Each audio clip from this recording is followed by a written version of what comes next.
উপস্থিত সম্মানীয় প্রধান শিক্ষক, সহশিক্ষক শিক্ষিকা, সম্মানীয় অতিথিবর্গ এবং আমার প্রিয় ছাত্রছাত্রীবৃন্দ, সকলকে জানাই স্বাগতম।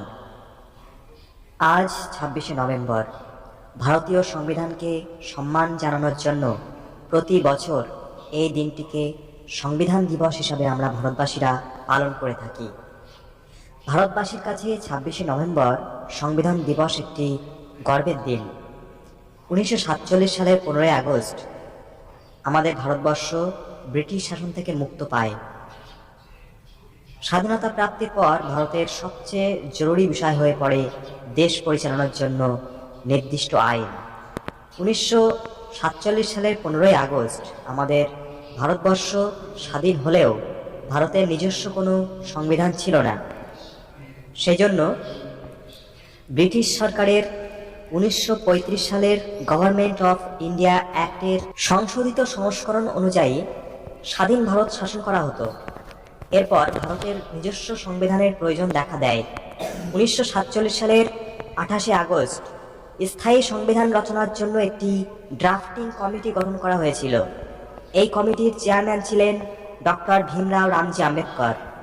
৪ঠা নভেম্বর ১৯৪৭ সালে কমিটি একটি খসড়া সংবিধান রচনা করে গণপরিষদে জমা দেয়।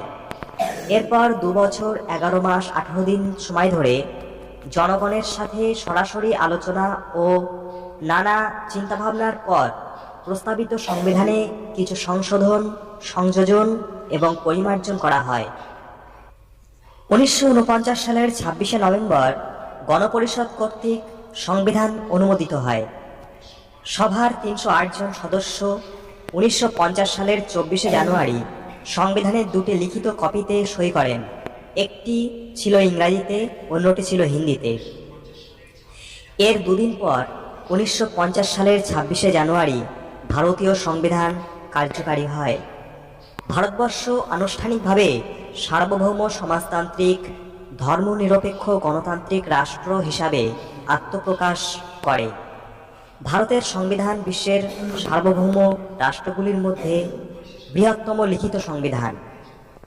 পরিশেষে বলার, সংবিধান মেনে যদি আমরা ন্যায়, সাম্য, অধিকার, সম্প্রীতি, ভ্রাতৃত্ববোধ ইত্যাদি বিষয়গুলি প্রতিষ্ঠা করতে পারি, তাহলেই আজকের দিনটি উদযাপনের সার্থকতা পাবে। ধন্যবাদ।